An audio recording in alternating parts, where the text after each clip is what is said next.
Les lourdes portes en chêne du donjon de Stirling devaient rester scellées jusqu'au solstice d'hiver. Mais le roi Alpha Conrad arriva avec 3 semaines d'avance. Ses bottes ne faisaient aucun bruit sur la pierre couverte de givre. Il s'attendait à trouver sa magnifique reine endormie. Mais à la place, il trouva la servante Oméga du plus bas rang du château. Elle tremblait dans l'ombre du couloir royal. Ses mains étaient tachées de pourpre. Quand Conrad ouvrit la bouche pour rugir, elle se jeta sur lui. Elle pressa une main tremblante et ensanglantée sur les lèvres de l'alpha. « Restez silencieux, murmura-t-elle. Ses yeux étaient écarquillés d'une terreur si absolue qu'elle glaça le loup de Conrad jusqu'aux os. Ce qu'il vit ensuite dans les appartements royaux n'allait pas seulement lui briser le cœur. Cela allait faire voler en éclats toute sa réalité. Les vents mordants des versants nord avaient tourmenté le roi Alpha Conrad pendant 6 longs mois.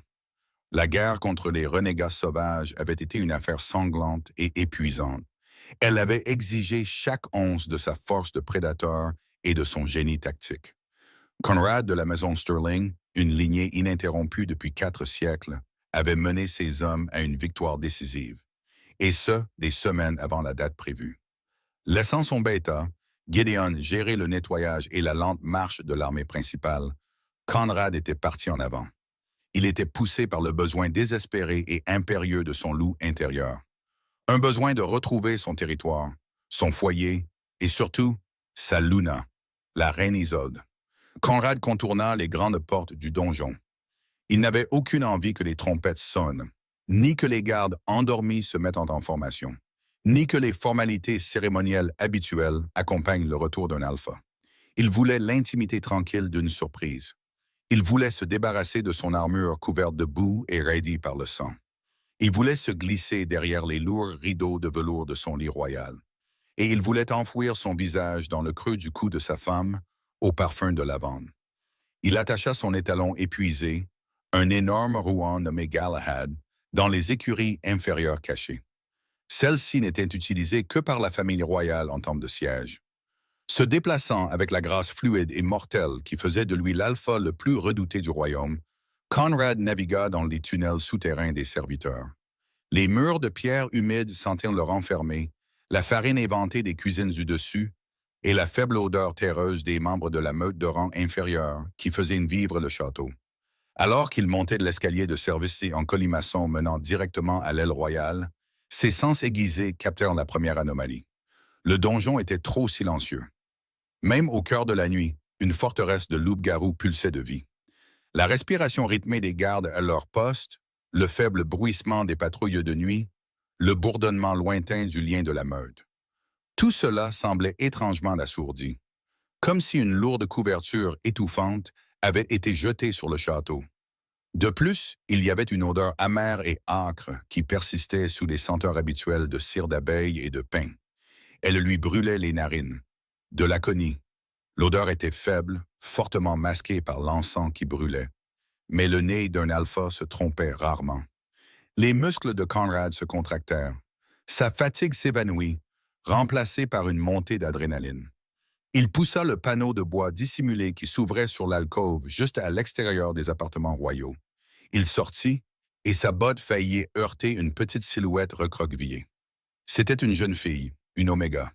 Elle était vêtue de la laine grise et terne des plus humbles soubrettes. Ses cheveux étaient un enchevêtrement désordonné de brun foncé, et son tablier était complètement ruiné. Elle pleurait en silence, tout son corps secoué de violents sanglots réprimés. Dans ses mains, elle serrait une lourde coupe en argent et un chiffon de lin. Tous deux étaient trempés de sang frais et épais. L'odeur métallique frappa Conrad comme un coup physique. Le sang n'appartenait pas à une proie. C'était du sang de Lycon. Un grognement bas et dangereux gronda dans la poitrine de Conrad. Le son d'un alpha se préparant à arracher la gorge de quiconque avait apporté la violence dans ces salles sacrées. Il se pencha, sa main massive et cailleuse agrippant la frêle épaule de la servante pour la relever et exiger des réponses. Avant qu'il ne puisse articuler un seul ordre, l'Oméga se retourna brusquement. Son visage était pâle, maculé de suie et de pourpre, mais il n'y avait ni déférence ni peur soumise dans ses yeux quand elle regarda son roi. Il y avait une panique totale et désespérée. Elle ne tomba pas à genoux. Elle ne découvrit pas son cou. Au lieu de cela, elle se lança vers le haut. Elle pressa sa petite main ensanglantée directement sur la bouche du roi, son autre main agrippant le cuir épais de sa cuirasse.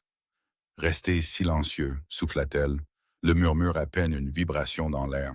Par la déesse, mon roi, si vous faites un bruit, nous sommes tous morts. La réaction initiale de Conrad fut une violente indignation. Une oméga osant toucher un alpha et encore plus lui ordonner de se taire était une offense punissable par l'exil. Ses yeux dorés s'embrasèrent. Ses crocs s'allongèrent contre la paume de sa main. Mais la terreur pure et absolue qui émanait de sa petite silhouette le fit hésiter. Les Omégas étaient des créatures très sensibles, profondément à l'écoute des courants émotionnels de la meute.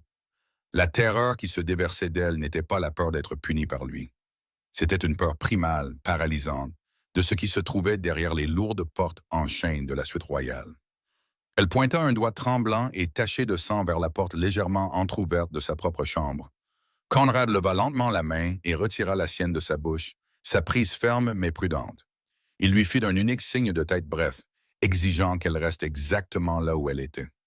Il la dépassa, les ombres du couloir s'accrochant à sa cape sombre. Il appuya son dos contre le mur de pierre froid et regarda à travers la fente étroite de la porte, s'attendant à voir des assassins. Ce qu'il vit figea le sang dans ses veines et réduisit son monde en cendres. La chambre royale était baignée dans la lueur chaude et vacillante de l'immense cheminée en pierre. La pièce, qui aurait dû être un sanctuaire de paix, était une scène de profanation calculée. La reine Isolde était là, sa magnifique Luna, la femme qui lui avait prêté serment sous la lune de sang, la fille de la noble maison de Montgomery. Elle portait une robe de chambre en soie pourpre transparente, ses cheveux dorés cascadant parfaitement dans son dos. Elle n'avait pas l'air d'une femme à qui son mari manquait. Elle avait l'air radieuse, le teint rose et parfaitement détendue. Elle versait du vin d'une carafe en cristal, passant nonchalamment par-dessus le corps sans vie du grand ancien Thomas. Le souffle de Conrad se coupa dans sa gorge. Le grand ancien Thomas avait été son mentor, le guide spirituel de la meute de Stirling, l'homme qui avait couronné Conrad. Le vieux loup gisait sur le tapis personne, la gorge arrachée, ses yeux sans vie fixaient le plafond voûté. « Tu fais des saletés, Reginald, » dit Isolde, sa voix dégoulinant d'une irritation ennuyée. Elle tendit une coupe de vin à une silhouette debout près de la cheminée. Lord Reginald Montgomery, le cousin d'Isolde et le grand argentier de Conrad. Reginald essuya une dague ensanglantée sur un rideau de velours, prenant le vin avec un sourire froid. Le vieil imbécile n'arrêtait pas de fouiner dans les réserves de thé, ma douce. Il a remarqué les livraisons d'aconite. J'ai dû le faire taire avant qu'il n'envoie un message au front. Eh bien, maintenant nous avons un cadavre dans la suite royale, soupira Isolde, en prenant une gorgée délicate de son vin. Nous devrons faire croire à une attaque de renégats. Traînez-le dans la cour. Un inconvénient mineur, ronronna Reginald en s'avançant pour passer un bras possessif autour de la table de la reine. Conrad regardait, paralysé par un mélange écœurant de rage et d'incrédulité, tandis que sa femme se penchait dans l'étreinte du traître. Reginald lui baisa le cou. Avec Thomas parti, il ne reste personne dans le donjon qui puisse sentir le poison subtil que nous avons mis dans la nourriture de la garnison. D'ici à ce que ton brute de mari revienne le mois prochain, la moitié de sa garde personnelle sera trop faible pour se transformer, et le reste me sera fidèle. « Et Conrad ?» demanda Isolde, sa voix totalement dépourvue d'émotion. « La dose finale est prête, » dit Reginald. « Quand il reviendra, triomphant et épuisé, sa femme aimante lui servira le calice de bienvenue traditionnel, de l'aconie liquide concentrée. Cela paralysera son système nerveux en quelques minutes. Il ne pourra même pas faire appel à son loup avant que son cœur ne s'arrête. Alors, la meute de Stirling appartiendra au Montgomery. » Le loup intérieur de Conrad se débattait contre les limites de son esprit, hurlant pour du sang. Il voulait défoncer la porte d'un coup de pied. Il voulait se transformer en sa forme de lycon de 3 mètres de haut et arracher les membres de Reginald un par un et décorer les murs avec ses entrailles. Il voulait traîner Isolde devant la meute et la laisser décider de son sort. Il fléchit les mains, ses griffes s'allongeant, tranchant le cuir de ses gants. Il prit une profonde inspiration, se préparant à se lancer dans la pièce, mais alors qu'il inhalait, ses poumons se bloquèrent. Une douleur aiguë et lancinante lui transperça la poitrine, suivie d'une vague de vertige si intense qu'il dut s'appuyer contre le cadre en pierre pour ne pas s'effondrer. Sa vision se brouilla, les bords prenant d'une teinte verdâtre écœurante. La cheminée. Il regarda de plus près le feu qui flambait dans sa chambre. Ce n'était pas seulement du bois. Il brûlait des bouquets de fleurs jaunes séchées, de l'aconitum, de l'aconite. Dans un espace clos et non ventilé, la fumée agissait comme un paralytique aéroporté, ciblant spécifiquement la souche alpha de la lycanthropie. Il venait d'en inhaler une énorme bouffée. Sa force s'échappait de lui. S'il entrait maintenant, gravement affaibli et en infériorité numérique, car Reginald avait sûrement ses propres gardes qui attendaient dans les coulisses, il serait massacré. Le roi de la meute de Stirling mourrait tranquillement sur le sol de sa propre chambre, et son peuple serait asservi par les Montgomery. Une petite main tira avec urgence sur sa cape. Il baissa les yeux. La servante Omega le regardait, des larmes coulant sur son visage, mais ses yeux avaient une clarté féroce et désespérée. Elle pouvait voir la maladie s'emparer de lui. Elle secoua frénétiquement la tête, articulant le mot « non ». Elle attrapa son poignet et tira. Malgré sa taille massive, l'état affaibli de Conrad lui permit de le guider. Elle l'éloigna de la porte, le ramenant dans les ombres profondes de l'alcôve des serviteurs, juste au moment où le son de pas lourds et blindés commença à résonner dans le couloir principal. « Garde !» La voix de Reginald retentit de l'intérieur de la pièce. Le grand ancien a été assassiné. Bouclez l'aile. La servante tira Conrad derrière une épaisse tapisserie qui dissimulait une goulotte à linge étroite et oubliée. Elle le pressa contre la pierre froide, aplatissant son propre petit corps contre sa poitrine pour s'assurer qu'ils étaient entièrement hors de vue. La respiration de Conrad était courte et saccadée. L'aconie était maintenant dans son sang, menant une guerre contre sa guérison accélérée. Il baissa les yeux vers la servante, dont l'oreille était pressée contre la tapisserie, écoutant le chaos qui éclatait à l'extérieur. « Qui êtes-vous » réussit à râper Conrad, sa voix ressemblant à des pierres qui grincent. Elle leva les yeux vers lui. Le clair de lune d'une haute et étroite lucarne illuminait son visage. « Mon nom est Maeve » murmura-t-elle, « et nous devons vous faire sortir de ce château, mon roi, car ce soir les Montgomery ouvrent les portes aux Crocs écarlates. » Le cœur de Conrad s'arrêta. Les Crocs écarlates. Une meute de mercenaires impitoyables et exilés, connus pour leur cannibalisme et leur magie du sang noir. S'ils entraient dans le donjon alors que la garnison était empoisonnée, ce ne serait pas seulement un coup d'État, ce serait un massacre. « Pourquoi ?» grogna Conrad, luttant contre le poison. « Pourquoi m'aidez-vous » Les yeux de Maeve se durcirent. Un éclair de chagrin ancien et inflexible traversa ses traits. « Parce qu'il y a 6 ans, Reginald Montgomery a empoisonné mon père. Il était l'Alpha Caldwell des terres fluviales. Ils ont massacré ma famille et j'ai passé les 6 dernières années à prétendre être une Oméga brisée, à récurer leur sol, en attendant la nuit où je pourrais les anéantir. » La révélation frappa Conrad plus fort qu'un coup physique. Le massacre de la meute des terres fluviales. C'était une tragédie qui avait secoué les territoires Lycans 6 ans auparavant.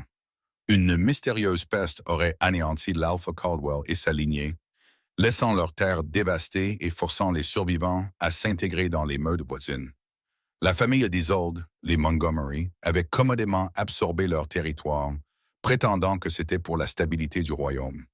Conrad était jeune à l'époque, fraîchement couronné et occupé à sécuriser ses propres frontières. Il avait accepté les rapports officiels. Il avait accepté le deuil larmoyant d'Isolde pour ses chers voisins. Tout n'était qu'un mensonge. Son mariage entier, les alliances, les fondations de son royaume. Tout était construit sur un cimetière de tromperie. « Vous êtes une Caldwell » murmura Conrad, sa vision nageant alors que la fumée d'aconie continuait d'assaillir son système. Il regarda Maeve, la regardant vraiment pour la première fois. Sous la crasse, la posture soumise et les vêtements ternes, il vit la structure osseuse fine et fière des élites des terres fluviales. Les yeux bruns dorés, bien que voilés par la peur, portaient une étincelle indéniable de la lignée d'un alpha. Elle n'était pas une oméga. Elle était une dominante réprimée, non transformée. « Je suis la dernière des Caldwell » dit Maeve, la voix tendue. dit tout. Elle plongea la main dans la poche de son tablier en ruine et en sortit une petite fiole de verre contenant un liquide épais et bleu. Buvez ça, vite. Conrad fixa la fiole. Qu'est-ce que c'est? C'est un agent neutralisant, extrait de lit de lune et charbon, expliqua Maeve, la débouchant avec ses dents. Je vole des ingrédients à l'apothicaire depuis des mois. Je le prépare dans les cuisines. Je savais qu'ils empoisonnaient la garnison. Je ne savais juste pas qu'ils prévoyaient de tuer le grand ancien Thomas ce soir. J'étais dans la pièce à polir l'argenterie quand Reginald l'a frappé. Je me suis caché sous le lit. J'ai à peine réussi à sortir. Elle porta la fiole à ses lèvres. Buvez, votre grâce. Ça ne vous guérira pas, mais salira l'aconie dans votre sang et arrêtera la paralysie. Vous avez besoin de votre force. Conrad n'hésita pas.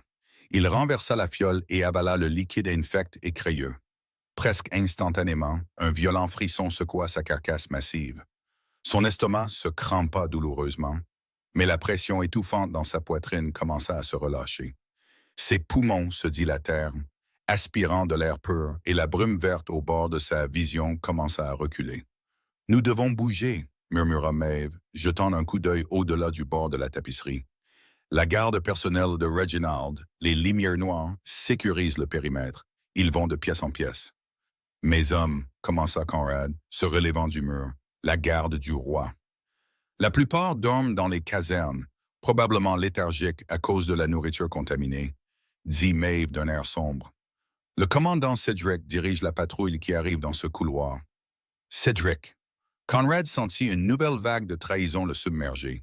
Cedric était l'un de ses officiers les plus fiables. Il avait combattu à ses côtés dans la boue. Il a été acheté par les Montgomery il y a 1 an, confirma Maeve. Nous ne pouvons faire confiance à personne en uniforme. Nous devons atteindre l'armurerie. Il y a un passage secret derrière leur atelier d'armes qui mène au mur extérieur. Si nous pouvons atteindre la tour de la cloche d'alarme avant l'arrivée des Crocs écarlates, nous pourrons réveiller la ville et les meutes loyalistes de la vallée. Conrad hocha la tête. Son esprit passait de l'agonie d'un cœur brisé à la précision froide et calculatrice d'un général en guerre. Il avait fait le deuil de son mariage en l'espace de 5 minutes. Maintenant, il avait un royaume à sauver. « Montrez le chemin, Lady Caldwell », dit doucement Conrad. Maeve cligna des yeux, visiblement surprise par l'utilisation de son vrai titre, avant que son expression ne se durcisse en une pure résolution. Elle se glissa de derrière la tapisserie, se déplaçant avec la grâce silencieuse et fantomatique de quelqu'un qui avait passé des années à se rendre invisible. Ils naviguèrent dans les couloirs labyrinthiques des serviteurs, évitant les artères principales du château. Au-dessus d'eux, les bruits de bottes lourdes et de cris résonnaient à travers les planchers, alors que les hommes de Reginald mettaient en scène leur fausse alerte, cherchant les renégats qui avaient tué le grand ancien. L'air devint plus froid alors qu'ils descendaient vers le niveau de l'armurerie. Maeve s'arrêta à une intersection, se pressant contre la pierre humide. Elle leva une main, signalant à Conrad de s'arrêter. Du couloir perpendiculaire, le cliquetis distinct d'armure et le faible murmure de voix approchaient. « Vérifiez les entrepôts », ordonna une voix dure. C'était Cedric. « Lord Reginald veut que toute l'aile soit sécurisée. Si vous voyez la servante Omega, tuez-la sur le champ. Elle en a trop vu. » Conrad sentit Maeve se raidir à côté de lui. Il baissa les yeux sur elle. Elle était terrifiée, oui, mais elle tenait bon. Il se rapprocha, plaçant une grande main rassurante sur le bas de son dos. C'était un geste instinctif de protection, un alpha protégeant sa meute. « 2 gardes avec lui », articula Maeve, son ouïe fine captant les battements de cœur. Conrad évalua son état. L'antidote fonctionnait, mais ses muscles semblaient encore lents et son loup était piégé sous une couche de glace chimique. Il ne pouvait pas se transformer, mais il restait un guerrier mortel sous sa forme humaine. Il tira le lourd couteau de chasse forgé en argent du fourreau à sa cuisse. Il croisa le regard de Maeve, hochant la tête vers une pile de tonneaux de chêne vide de l'autre côté du hall. Maeve comprit immédiatement. Elle ramassa une pierre détachée du sol et la lança avec force dans l'obscurité du couloir opposé. Elle claqua bruyamment contre des tonneaux. Les pas s'arrêtèrent. « Qu'est-ce que c'était » lança Cedric. « Vous deux, allez voir. » 2 gardes lourdement armés entrèrent dans l'intersection, leurs torches tenues hautes, projetant de longues ombres menaçantes. Ils passèrent devant l'alcôve où Conrad et Maeve étaient cachés, leur attention entièrement concentrée sur les tonneaux. Conrad bougea. Il était une ombre se détachant du mur. En deux enjambées massives, il fut derrière eux. Il plaqua sa main gauche sur la bouche du premier garde, tout en enfonçant son couteau d'argent sous la cuirasse de l'homme, lui perçant le cœur. Le garde devint instantanément flasque. Alors que le premier corps tombait, le second garde se retourna, ses yeux s'écarquillant de choc en reconnaissant son roi supposément absent. Il ouvrit la bouche pour crier, mais Conrad fut plus rapide. D'un mouvement brutal et ample, Conrad utilisa sa pure masse physique pour projeter l'homme contre le mur de pierre. Le craquement écœurant du crâne du garde résonna dans le hall silencieux. Conrad se tenait au-dessus des deux corps, la poitrine haletante, l'effort poussant le reste de l'aconie à travers son système.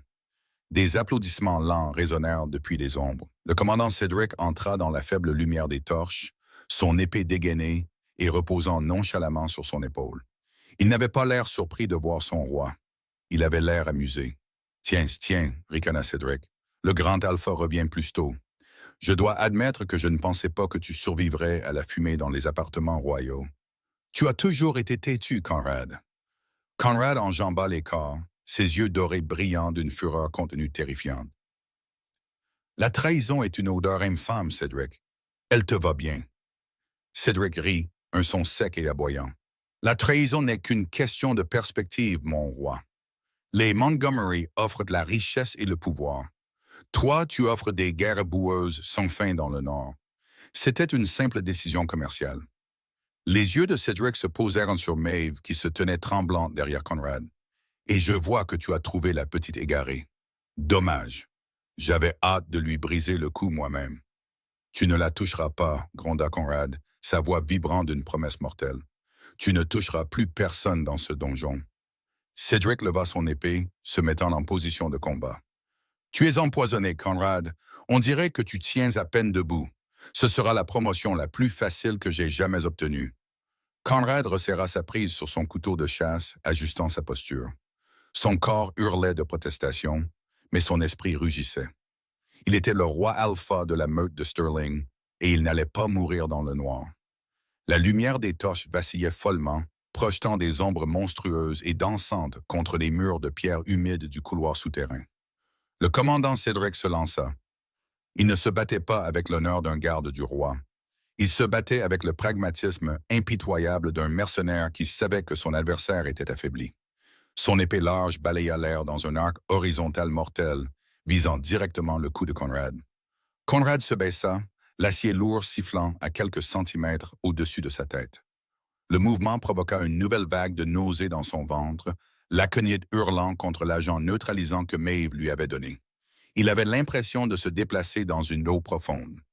Ses muscles, habituellement capables de briser des os d'un seul coup, semblaient lourds et peu réactifs. Cedric ne fit aucune pause. Il utilisa l'élan de son coup manqué pour pivoter, abattant le pommeau de son épée vers la tempe de Conrad. Conrad leva son couteau de chasse dans une parade désespérée. Le choc de l'acier sur l'argent résonna assourdissant dans l'espace étroit. La force pure du coup força Conrad à mettre un genou à terre, ses bottes glissant sur les pavés lisses. « Tu es lent, vieil ami », le nargua Cedric, pesant de tout son poids sur les lames bloquées. Isolde avait raison. Tu es une relique, une brute qui sait comment manier une hache, mais ne comprend pas comment le monde tourne vraiment. Les Montgomery apportent le progrès. Ils apportent la richesse.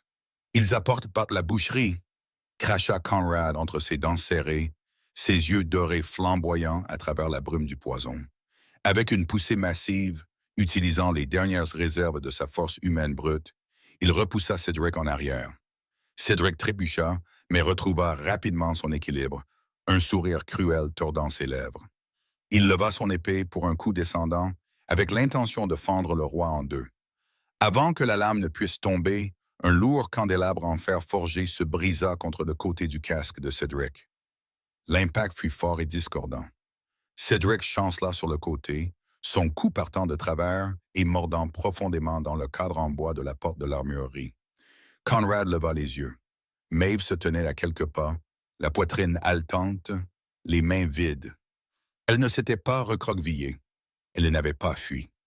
La prétendue servante Oméga avait ramassé un morceau de fer massif de 20 livres d'une alcôve voisine et l'avait lancé avec la précision et la force désespérée d'un prédateur acculé. Cédric rugit de fureur, secouant la tête pour chasser le bourdonnement. Il arracha son épée du bois et tourna son regard meurtrier vers Maeve, petite rate des terres fluviales. Cette distraction momentanée fut tout ce dont Conrad avait besoin. Le roi Alpha surgit. Il ignora la brûlure dans ses poumons et la lenteur de ses membres. Il ne visa pas la lourde cuirasse ou le gorgerin renforcé au cou de Cédric. Au lieu de cela, Conrad projeta son corps en avant, plaquant Cédric à la taille. Les deux hommes massifs s'écrasèrent au sol, roulant sur les pierres inégales. Cédric tailloada sauvagement avec sa dague, attrapant Conrad au biceps. Du sang chaud imbiba la tunique du roi, mais Conrad ne broncha même pas. Il immobilisa le bras armé de Cédric avec son genou, leva son couteau de chasse en argent et l'enfonça avec une finalité brutale et impitoyable. Cédric haleta, ses yeux s'écarquillant alors que la lame lui perçait la gorge. Un gargouillement s'échappa de ses lèvres, ses mains griffant inutilement les bras de Conrad avant que sa tête ne retombe sur les pierres, sans vie. Conrad resta agenouillé sur le corps du traître un long moment, sa poitrine se soulevant et s'abaissant en halètement rauque et irrégulier. L'adrénaline commençait à s'estomper et la glace chimique de l'aconie tentait de se frayer un chemin dans ses veines. Une petite main chaude toucha son épaule non blessée. « Nous ne pouvons pas nous attarder, votre grâce, » murmura Maeve, sa voix tremblant légèrement, bien que ses yeux restent résolus. Elle sortit une bande de lin propre de sa poche, probablement volée à la buanderie royale, et la pressa fermement contre la entaille saignante de son bras. « Les lumières noires entendront le vacarme. Nous devons entrer dans l'armurerie. » Conrad hocha la tête d'un air sombre, la laissant nouer fermement le bandage de fortune. Il se releva, chancelant légèrement avant de retrouver son centre de gravité. Il enjamba le cadavre de son ancien ami et ouvrit d'un coup de pied les lourdes portes de l'armurerie cerclée de fer. La vue à l'intérieur lui glaça le sang plus encore que le poison. L'armurerie, qui aurait dû être approvisionnée de centaines d'épées larges, de boucliers et de hallebardes forgées en argent pour équiper la garnison, était complètement vide. Les râteliers en bois étaient nus. Les caisses d'armes avaient disparu. Seules quelques épées d'entraînement rouillées restaient éparpillées dans la poussière. Ils les ont vendues. Conrad réalisa l'ampleur de la trahison pesant lourdement sur ses épaules. Reginald n'a pas seulement empoisonné mes hommes. Il les a désarmés. Il a financé les Crocs écarlates en utilisant l'acier même de la meute de Sterling. Le passage, pressa Maeve, se dirigeant vers le mur du fond. Derrière la tapisserie du premier alpha, elle attrapa le bord d'une immense tapisserie mangée par les mythes représentant la fondation du donjon et la tira de côté. Derrière se trouvait le mur de pierre solide, mais Maeve tâtonna expertement le long du mortier, pressant une séquence de pierres cachées. Avec un grincement, une section du mur pivota vers l'intérieur, révélant un tunnel noir comme du jet qui sentait la terre humide et la décomposition ancienne. « Ceci mène au mur extérieur » demanda Conrad, attrapant une torche du support près de la porte. « Non » dit Maeve, sa voix tombant à un murmure sombre. « Ceci mène au crypte royal. C'est le seul moyen de contourner la cour intérieure qui grouille des hommes de Reginald. Nous devons passer sous eux pour atteindre la tour de la cloche. » Conrad regarda dans la gueule béante et sombre des cryptes. C'était un lieu réservé uniquement aux morts de sa lignée, un sol sacré qu'il n'avait pas visité depuis les funérailles de son père. Maintenant, c'était son seul chemin vers le salut. « Alors nous marcherons avec les fantômes », dit Conrad, entrant dans l'obscurité. L'air dans les cryptes était lourd, stagnant et avait un goût de poussière. La lumière de la torche pénétrait à peine la pénombre, se reflétant sur les sarcophages de marbre polis des anciens rois Alpha et Reine Luna. Le silence ici était absolu, un contraste saisissant avec le chaos frénétique et sanglant qui éclatait dans le donjon au-dessus d'eux. Conrad marchait en boitant lourdement, utilisant la poignée rouillée d'une épée d'entraînement qu'il avait saisie comme une canne improvisée. L'antidote le maintenait en vie, mais l'effort physique mettait son cœur à rude épreuve. Maeve restait près de lui, ses yeux scrutant nerveusement les ombres, ses oreilles pivotant pour capter le moindre son. « Vous vous battez comme une guerrière née, Lady Maeve », rompit le silence Conrad, Sa voix un bourdonnement bas et graveleux qui résonnait doucement sur les plafonds voûtés. Pas comme une soubrette. Quand votre famille est massacrée et que vous êtes laissé à récurer les sols des gens qui l'ont ordonné, vous apprenez à vous battre dans l'ombre, répondit Maeve, son regard fixé droit devant. J'observais l'entraînement de la garde du roi depuis les fenêtres de la cuisine. J'ai mémorisé leur posture, leur faiblesse. Je savais que si jamais j'avais une chance de frapper, je n'en aurais qu'une. Conrad ressentit une culpabilité profonde et douloureuse s'installer en lui. Je ne savais pas. Je vous le jure, Maeve, par la déesse là-haut, je croyais que les Caldwell étaient morts de la peste rouge. Isolde a pleuré pendant des jours. Elle a porté le deuil en noir pendant un mois. Maeve laissa échapper un rire amer et sans humour. La reine Isolde est la plus grande actrice que le royaume ait jamais vue. Ce n'était pas la peste, roi Conrad. C'était une extraction ciblée. Conrad s'arrêta, s'appuyant lourdement contre l'effigie de pierre de son grand-père. Extraction? Que voulez-vous dire? Maeve se tourna pour lui faire face. La lumière de la torche illuminait la douleur brute dans ses yeux bruns dorés. Mon père, l'Alpha Caldwell, possédait un trait rare, la lignée de sang primordiale. Nos loups étaient plus grands, notre guérison plus rapide. Isolde ne voulait pas seulement nos terres. Elle voulait notre sang. Maeve s'approcha, baissant la voix comme si elle craignait que les morts ne l'entendent. Isolde n'est pas une vraie Luna. Elle pratique le sanguis, la magie du sang. Elle utilise la force vitale des loups dominants pour maintenir sa jeunesse, pour lier les hommes de Reginald à sa volonté et pour masquer l'odeur de sa trahison. Ils ont massacré les anciens de ma meute, mais ils ont pris les plus forts de nos jeunes guerriers vivants. Ils les ont amenés ici, au donjon de Stirling. Conrad la fixa, horrifié. Ici? Dans ma maison? Impossible! Je les aurais sentis, j'aurais senti la magie. Pas s'ils étaient gardés profondément sous terre, entourés par la puanteur de la mort, dit Maeve, faisant un geste autour d'eux. Pas si le grand ancien était constamment nourri de subtils charmes d'illusion dans son thé. Ils les ont cachés dans les niveaux les plus profonds des catacombes. J'ai passé 6 ans à essayer de trouver où exactement, mais les niveaux inférieurs sont protégés par des sceaux. Avant que Conrad ne puisse traiter l'ampleur de cette monstruosité, un son brisa le silence pesant. Ce n'était pas un rat, et ce n'était pas le déplacement de vieilles pierres. C'était un grognement bas et guttural, suivi du cliquetis indubitable de lourdes chaînes de fer traînant sur le sol. Conrad poussa instantanément Maeve derrière lui, levant sa torche. Des ombres d'un tunnel perpendiculaire, une silhouette émergea. Elle était massive, facilement aussi grande que Conrad sous sa forme humaine, mais elle était horriblement émaciée. Les vêtements de l'homme n'étaient que des haillons pourris, ses cheveux une crinière de saleté emmêlée. De lourds colliers et menottes de fer liaillaient son cou et ses poignets. Les chaînes traînant derrière lui, mais ce furent ses yeux qui arrêtèrent le cœur de Conrad. Il brillait d'un rouge féroce et contre nature, dépourvu de raison ou d'humanité. C'était un lycane qui avait été rendu complètement fou, un véritable renégat sauvage. Que la déesse nous préserve, murmura Conrad, levant son épée rouillée volée. Le loup sauvage poussa un rugissement assourdissant et se jeta en avant, se déplaçant avec une vitesse terrifiante malgré son état de famine. « Non, attendez !» cria Maeve, se frayant un chemin devant Conrad. Elle ne s'enfuit pas. Elle courut droit vers la bête monstrueuse qui chargeait. « Maeve !» beugla Conrad, essayant de l'attraper, mais il était trop lent. Le loup sauvage leva une main massive et griffue pour l'abattre. Maeve tomba à genoux, glissant sur le sol poussiéreux, et ouvrit grands les bras, exposant son cou dans le geste ultime de soumission.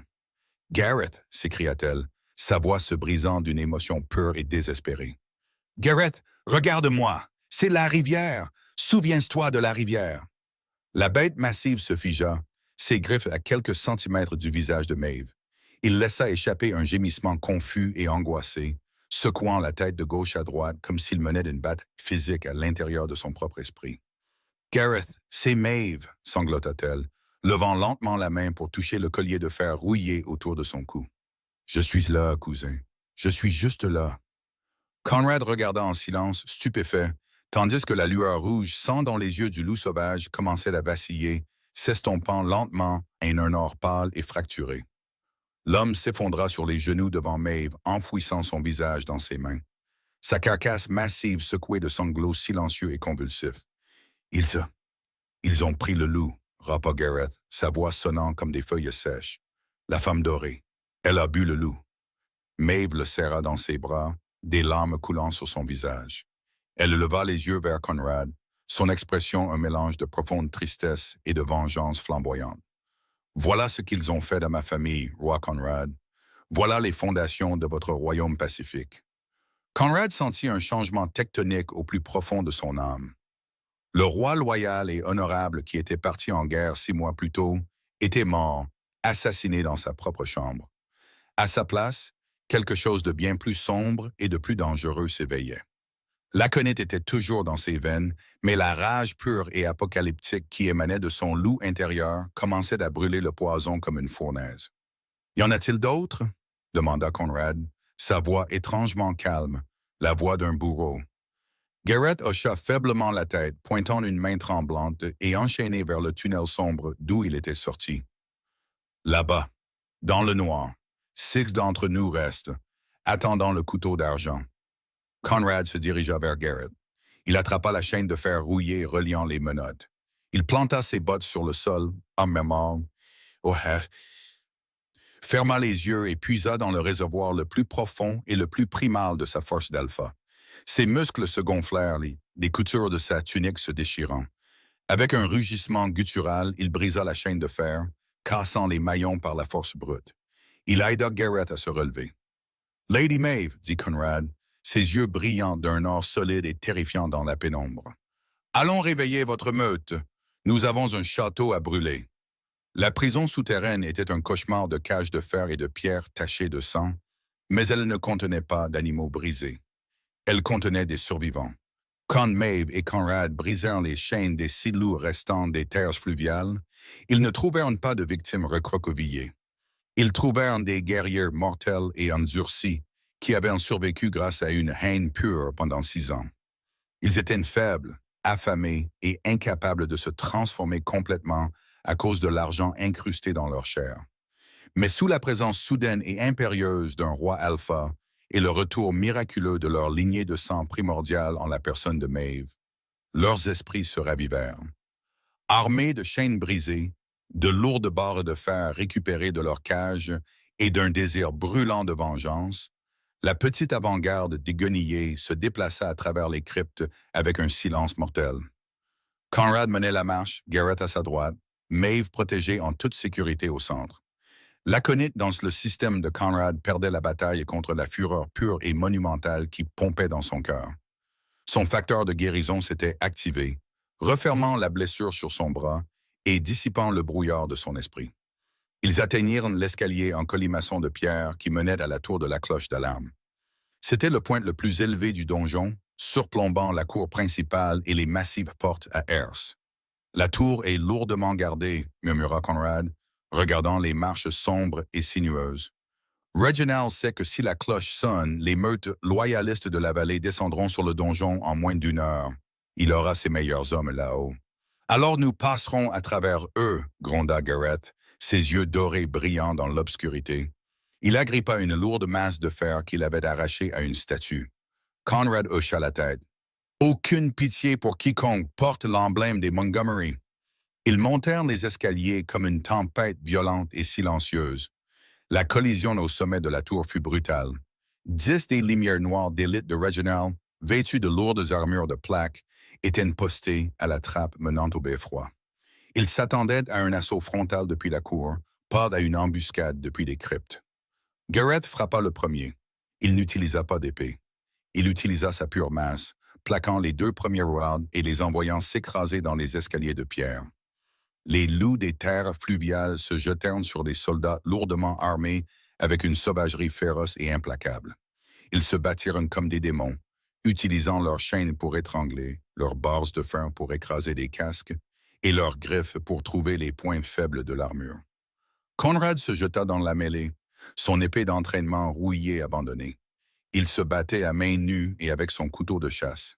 Il attrapa une lance pointée vers lui, brisa la hampe en bois en 2 et enfonça le bois déchiqueté à travers la visière du garde. Il se déplaçait avec une grâce terrifiante et fluide, un danseur entièrement composé de violence. Il montrait au peuple de Maeve exactement pourquoi il était l'alpha suprême de la région. En 3 minutes, le palier était peint de sang.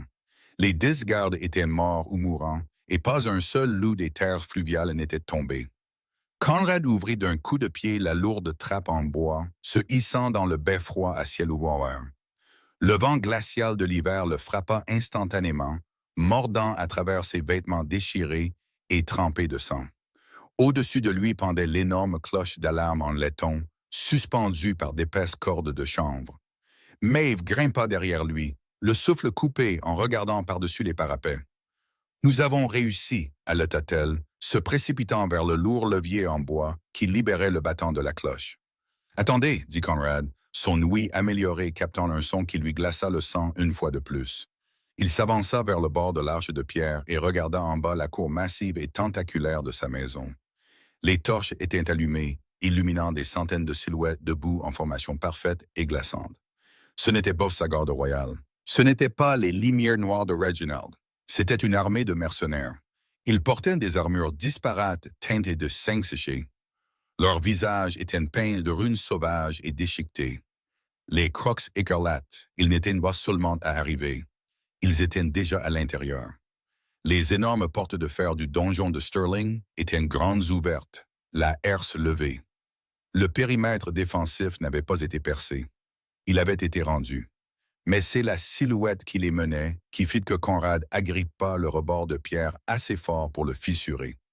En tête de l'armée de mercenaires, monté sur un monstrueux warg noir et hargneux, se trouvait un homme portant une armure dorée et pourpre. Il portait une énorme hache de combat reposant nonchalamment sur ses épaules. Il riait, jetant un sac de pièces d'or à un capitaine de la garde royale rampante à ses côtés. « Par la déesse », murmura Maeve, venant se tenir à côté de Conrad. Elle reconnut l'homme instantanément. Chaque loup du royaume connaissait son visage grâce aux tapisseries des anciennes guerres. C'était Arthur Montgomery, le frère aîné de la reine Isolde, le seigneur de guerre légendaire qui était censé être mort dans les campagnes du Nord 10 ans plus tôt. « Il n'est pas mort », dit Conrad, la dernière et horrible pièce du puzzle se mettant en place. La guerre dans le Nord. Les renégats sauvages qui m'ont tenu, moi et mon armée, éloignés pendant 6 mois. C'était une diversion. Arthur les a organisés. Isolde les a financés. Ils ont délibérément attiré mes forces principales pour laisser le donjon sans défense. Ce n'était pas seulement un coup d'État. C'était une invasion magistralement orchestrée qui avait mis des années à se préparer. Les Montgomery ne lui avaient pas seulement volé sa femme et son royaume. Ils l'avaient complètement mené en bateau, saignant ses armées à blanc dans une fausse guerre pendant qu'il prenait tranquillement sa maison de l'intérieur. « Sonnez la cloche », ordonna Conrad, sa voix dépourvue de panique, remplacée entièrement par une résolution glaciale et terrifiante. Maeve attrapa le lourd levier et jeta tout le poids de son corps contre lui. Dong! Le son était assourdissant. Il fit vibrer la pierre sous leurs pieds et roula à travers la vallée comme un coup de tonnerre. C'était le signal ancien de la meute de Stirling. Le roi est en péril. Le donjon est en train de tomber. En bas dans la cour, des milliers de têtes se tournèrent brusquement vers la tour. Arthur Montgomery leva les yeux, son sourire moqueur se transformant en un grognement. Il pointa sa hache de combat directement sur le beffroi. « Prenez la tour !» Sa voix tonna, résonnant contre les murs de pierre. « Apportez-moi la tête de l'alpha !» Les crocs écarlates poussèrent un cri de guerre à glacer le sang et se précipitèrent en avant, inondant le donjon principal comme une marée de sang. Conrad se détourna du bord. Il regarda Maeve puis les 6 loups des terres fluviales, balafrés et brutalisés, debout, prêts à la trappe. Ils étaient désespérément en infériorité numérique. Des milliers de mercenaires envahissaient le château et l'armée loyale de Conrad était à des semaines de là. Mais Conrad ne ressentait pas de désespoir. Il sentit la douleur restante du loup se consumer complètement, ne laissant que la puissance pure et non diluée de son loup alpha. Il jeta sa cape en ruine, révélant les muscles épais et noueux de sa poitrine. Ses os commencèrent à craquer et à se disloquer, s'allongeant, se transformant. « Lady Maeve », dit Conrad, sa voix s'approfondissant et un grognement monstrueux à 2 tons, alors que son visage commençait à s'allonger en un museau terrifiant. « Restez derrière moi. Je vais montrer au Montgomery pourquoi il ne faut pas acculer un loup dans sa propre tanière. La transformation d'un roi alpha n'était pas un spectacle pour les âmes sensibles. C'était une symphonie violente et explosive d'os qui se brisent, de chair qui se déchire et de magie brute et ancienne. La forme humaine de Conrad se dissolut en un cauchemar imposant de 3 mètres de haut, fait de fourrure noire comme la nuit et de muscles noueux. Ses mâchoires s'allongèrent, bordées de rangées de dents acérées comme des rasoirs, capables de briser une épée large en deux. Ses griffes, épaisses comme des pointes de fer, creusèrent de profondes tranchées dans le sol en pierre du beffroi. Quand il rejeta sa tête massive en arrière et déchaîna un rugissement, ce n'était pas juste un son. C'était une onde de choc qui fit physiquement trembler les mercenaires vêtus de pourpre qui montaient les escaliers en colimaçon. La trappe étroite du clocher devint un abattoir. Conrad n'attendit pas que les crocs écarlates atteignent le palier. Il plongea sa main massive et griffue dans l'obscurité de la cage d'escalier, attrapant le premier mercenaire en armure par le casque. Avec un craquement écœurant, il écrasa l'acier et le crâne à l'intérieur, jetant le corps sans vie dans les escaliers pour renverser les hommes qui chargeaient derrière lui. « Tenez la ligne !» beugla Garrett, se plaçant à côté de son alpha imposant. Le loup émacié des terres fluviales avait récupéré une lourde hallebarde sur un garde du roi tombé. Malgré sa faim, la présence de son roi et de sa primordiale Maeve alimentait en lui une endurance surnaturelle. Les 5 autres survivants des terres fluviales les flanquaient, maniant leurs chaînes brisées et leurs ferrailles comme des armes forgées par les dieux eux-mêmes. Pendant 20 minutes angoissantes, le beffroi fut un goulot d'étranglement de pur carnage. Les mercenaires avaient le nombre, mais ils se battaient dans un entonnoir contre un prédateur suprême enragé. Conrad était une machine de mort inarrêtable. Il déchira les armures de plaques comme du parchemin humide. Il ne se contentait pas de tuer, il brisait leur morale, peignant les murs de pierre avec le sang des envahisseurs. Mais le nombre finit par peser, même sur l'alpha de plus fort. Les crocs écarlates, poussés par les ordres impitoyables d'Arthur Montgomery, résonnant depuis la cour en contrebas, continuaient d'affluer. Des lances piquaient vers le haut, ricochant sur la peau épaisse de Conrad, mais laissant des sillons cuisants et sanglants. Maeve se tenait juste derrière Conrad, gardant son angle mort avec une dague d'argent qu'elle avait prise à un garde-mort. Elle regarda le sang qui emmêlait la fourrure sombre de Conrad, réalisant qu'il ne pourrait pas combattre une armée de 1000 hommes, seul pour toujours, quelle que soit sa force légendaire. Puis, par-dessus le vacarme de l'acier qui s'entrechoque et des cris mourants, un nouveau son perça la nuit. C'était un corps. Pas le son grave et cuivré du donjon de Stirling, mais une explosion aiguë, perçante et à plusieurs tons qui résonna depuis la vallée de l'Est. Maeve se précipita au bord du parapet et regarda dans la nuit glaciale. La lisière sombre des arbres au bord de la vallée fut soudainement illuminée par des centaines de torches. Les meutes loyalistes avaient répondu à l'appel de la cloche. À l'avant-garde absolue, son armure d'argent captant le clair de lune, se trouvait Lord Tristan de la meute de la Crête des Pins. À ses côtés, monté sur un énorme loup-garou gris, se trouvait Lady Béatrice du Fjord Hurlant. Ils n'étaient pas seuls. Derrière eux déferlait une marée chaotique et furieuse de guerriers Lycanes de tous les territoires voisins liés par serment à la couronne de Stirling. « La vallée répond !» cria Maeve par-dessus le vent, sa voix empreinte d'une joie triomphante et larmoyante. « Conrad, les meutes de la vallée sont là !» En bas dans la cour, Arthur Montgomery fit volte-face à son énorme warg noir, sa confiance suffisante se brisant alors que les massives portes extérieures du donjon étaient soudainement frappées avec la force d'un bélier. Les loyalistes étaient arrivés et ils étaient furieux. Conrad laissa échapper un rire grave et profond qui ressemblait à des rochers qui grincent. Il regarda en bas de l'escalier les mercenaires, dont les visages étaient maintenant soudainement pâles sous leur peinture de guerre. Ils avaient réalisé qu'ils n'étaient plus les assiégeants. Ils étaient piégés à l'intérieur d'une forteresse avec un roi en colère d'un côté et une armée vengeresse de l'autre. « Repoussez-les !» rugit Conrad, sa voix se projetant dans sa forme hybride. Il ne tenait plus la trappe. Il sauta à travers.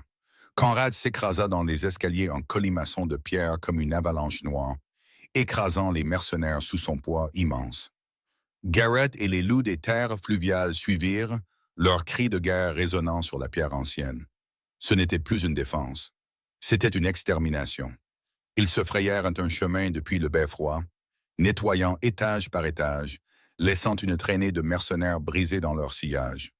Alors qu'ils atteignaient la grande mezzanine qui surplombait la grande salle, la température de l'air chuta. L'odeur de sang, non pas de sang frais de bataille, mais de sang ancien, cuivré et magiquement contaminé, remplit le couloir, épaisse et suffocante. Les lourdes portes doubles de la grande salle furent arrachées de leurs gonds. Conrad reprit sa forme humaine, la poitrine haletante, son corps couvert du sang de 100 ennemis. Il ramassa une épée large abandonnée sur le sol, ses yeux dorés se rétrécissant alors qu'il entrait dans la salle caverneuse. Maeve et Gareth étaient juste à côté de lui. Au fond de la salle, devant l'ancien trône de fer de la meute de Stirling, se tenait la reine Isolde. Elle ne jouait plus le rôle de la Luna délicate et belle. Ses cheveux dorés fouettaient sauvagement son visage, suspendu par un vent violent et invisible. Sa robe de chambre transparente avait été remplacée par une robe sombre et fluide qui semblait absorber la lumière. Ses yeux, autrefois d'un bleu étincelant, étaient complètement noirs, dépourvus d'iris ou de sclérotique. Dans ses mains, elle tenait un orbe d'énergie pourpre, brillant et pulsant. Recroquevillé derrière le trône, gémissant comme un chiot battu, se trouvait Reginald Montgomery. « Tu ne pouvais tout simplement pas mourir tranquillement, n'est-ce pas, Conrad ?» La voix d'Isolde résonna dans la salle, superposée et déformée, sonnant comme trois femmes parlant à la fois. « Espèce de brute, animal stupide et immonde, j'ai passé des années à perfectionner la lignée de cette meute, à la civiliser avec l'ancienne magie sanguis, et tu ruines tout en rentrant plus tôt. »« Tu es un parasite, Isolde, gronda Conrad, faisant un pas lent et calculé en avant. Tu t'es nourri de la meute des terres fluviales. Tu as torturé leur jeunesse. Tu as assassiné le grand ancien Thomas. Il n'y a aucun coin de cette terre où tu seras à l'abri de ma colère. » Isolde rejeta la tête en arrière et rit, un son cruel et grinçant. « Colère? Tu n'as aucun pouvoir ici, mon roi. Ta volonté est liée au sang que tu as bu de ma coupe pendant 6 ans. Tes veines m'appartiennent. » Elle leva les mains, et l'orbe pourpre s'embrassa violemment. Soudain, Conrad se figea. Il laissa tomber l'épée large, ses mains volant à sa gorge. Une brume rouge écœurante commença à suinter de ses pores. Il tomba à genoux, cherchant de l'air, ses veines se gonflant et devenant noires comme du geste contre sa peau pâle. La magie du sang déclenchait les traces dormantes de ses précédentes liaisons, tentant d'arrêter son cœur de l'intérieur. « Conrad !» cria Maeve, se précipitant en avant, mais un mur invisible d'énergie rouge la projeta en arrière. Elle heurta une lourde table en chêne, faisant éclater le bois. « Ah, la petite rate des Caldwell !» ricana Isolde, descendant de l'estrade. « J'aurais dû te vider de ton sang quand tu étais enfant.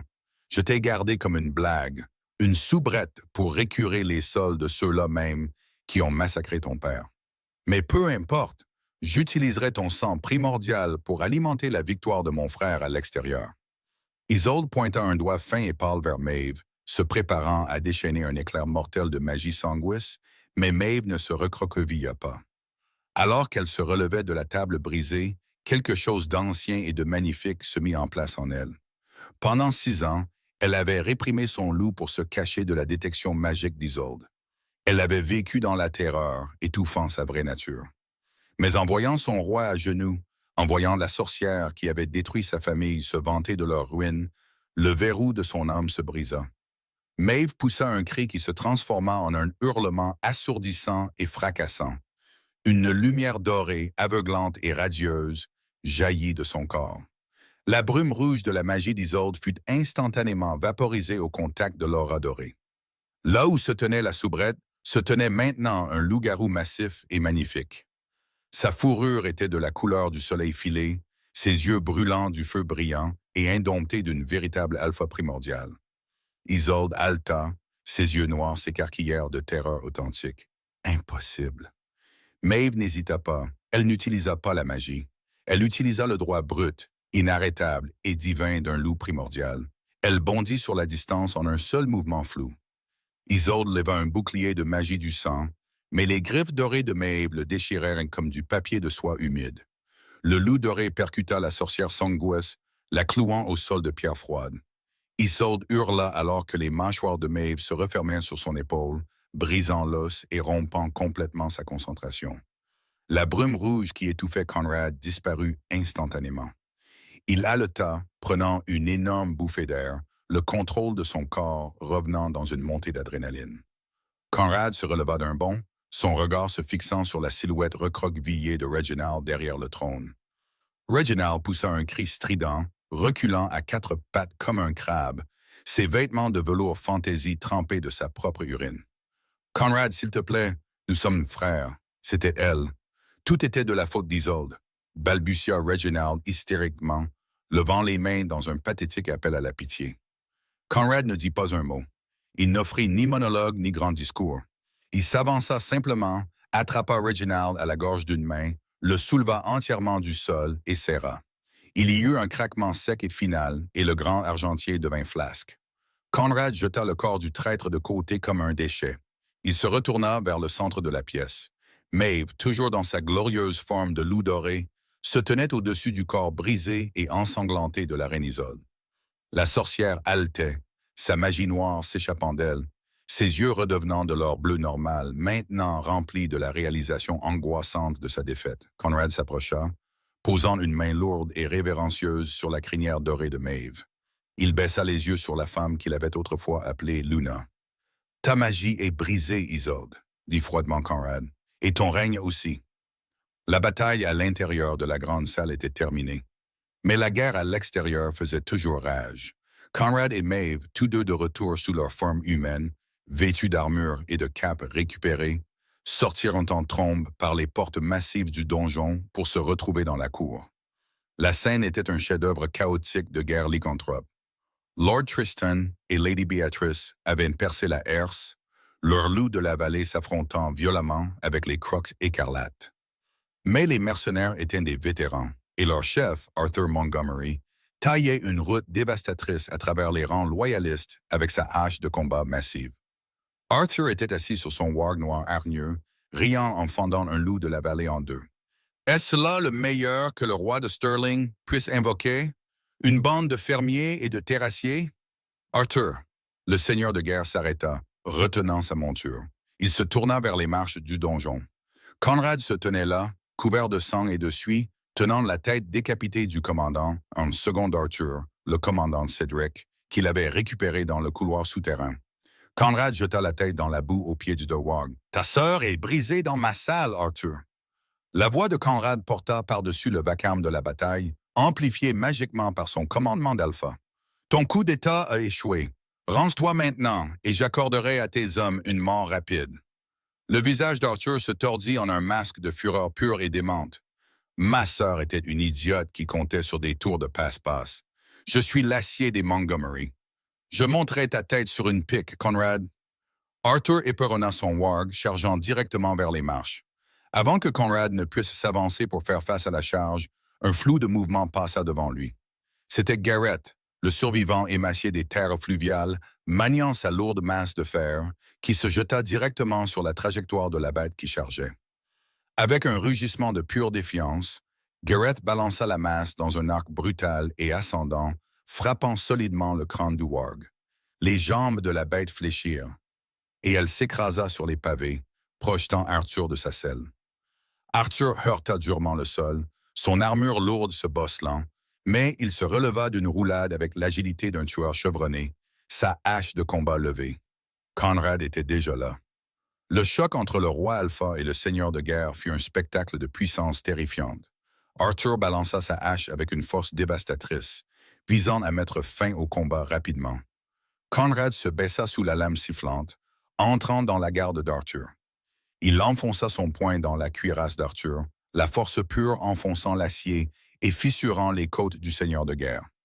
Arthur haleta, reculant en trébuchant, mais frappa aveuglément avec le manche de sa hache, dont attrapant Conrad à la mâchoire. Conrad sentit le goût du sang, mais il ne faiblit pas. Il attrapa le manche de la hache, arrêtant complètement son élan. Les deux hommes se regardèrent dans les yeux, l'un rempli d'un désespoir arrogant, l'autre du jugement froid et immuable d'un roi. D'une torsion brutale, Conrad arracha l'arme des mains d'Arthur. Il fit tourner la hache massive dans ses mains, inversant fluidement la prise. En un seul mouvement fluide et puissant, Conrad abattit la lame. Le seigneur de guerre tomba. Un silence lourd et stupéfait se propagea depuis le centre de la cour alors que les Crocs écarlates virent leur chef invincible tomber dans la poussière, sa vie éteinte par leur victime désignée. « Les Montgomery sont morts! » rugit Conrad aux mercenaires restants. « Jetez vos armes ou rejoignez-les. » Le cliquetis des épées et des boucliers qui tombaient résonna dans la cour alors que l'armée de mercenaires se rendait, leur esprit complètement brisé. Juste au moment où la dernière arme tomba, le tonnerre de milliers de sabots résonna depuis la route principale menant au donjon. Le corps principal de l'armée de Stirling était arrivé. À la tête de la colonne chevauchait Gideon, le bêta farouchement loyal de Conrad. Il avait l'air épuisé, couvert de la boue du nord, mais ses yeux étaient vifs. Gideon entra dans la cour, observant la scène de carnage, les mercenaires rendus et son roi meurtri et trempé de sang. Il descendit de cheval et mit immédiatement un genou à terre, inclinant la tête. « Mon roi, dit Gideon, sa voix épaisse d'émotion, j'ai reçu un corbeau du grand ancien Thomas il y a 3 jours. Un avertissement d'aconie et de trahison. Nous avons chevauché sans dormir. Je vous supplie de me pardonner notre retard. » Conrad posa une main sur l'épaule de son bêta. « Tu es arrivé exactement quand il le fallait, Gideon. Sécurise les prisonniers et envoie des hommes dans les catacombes. Il y a des survivants là-bas qui nécessitent des soins immédiats. » Alors que l'aube commençait à poindre sur les versants nord, peignant le ciel de teintes vibrantes de rose et d'or, la véritable étendue des horreurs et des miracles de la nuit devint claire. Le donjon était meurtri, mais il tenait bon. Conrad se tenait sur le grand balcon surplombant la vallée plus tard ce matin-là. Il était nettoyé du sang, portant une simple chemise en lin et une lourde cape de fourrure. Le donjon était calme maintenant, à l'exception des bruits des guérisseurs au travail et des maçons réparant des portes. Isolde avait été dépouillée de ses titres, sa magie liée par le fer et l'argent, et bannie dans les cellules profondes et sans lumière de l'île du silence pour pourrir dans l'obscurité même qu'elle avait imposée aux autres. Il entendit des pas légers derrière lui. Maeve entra sur le balcon. Elle n'était plus vêtue des haillons d'une soubrette. Lady Beatrice lui avait fourni une belle robe de velours vert foncé qui mettait en valeur ses yeux bruns dorés. Elle avait tout l'air d'une alpha primordiale, l'héritière légitime des terres fluviales. Les guérisseurs disent que Garrett et les autres se remettront complètement, dit doucement Maeve, venant se tenir à côté de lui à la balustrade de pierre. Ils auront besoin de temps, mais leurs loups sont forts. Ils auront une place ici en tant qu'invités d'honneur, jusqu'à ce que les terres fluviales soient reconstruites, dit Conrad, se tournant pour la regarder. Vous vous êtes battu avec la bravoure de 10 rois la nuit dernière, Maeve. Vous m'avez sauvé la vie. Vous avez sauvé mon royaume. Maeve baissa les yeux, une légère rougeur colorant ses joues. Je ne faisais que protéger ce qui était juste, votre grâce. Conrad tendit doucement la main, plaçant ses doigts sous son menton et inclinant son visage pour rencontrer son regard. Ses yeux dorés étaient doux, remplis d'une révérence profonde et des nouvelles. Vous êtes une Caldwell, une primordiale, et vous êtes la femme la plus courageuse que j'ai jamais connue. Mon royaume est fracturé, Maeve. J'ai besoin d'une véritable partenaire pour m'aider à le guérir. Pas une illusion, mais une véritable égale.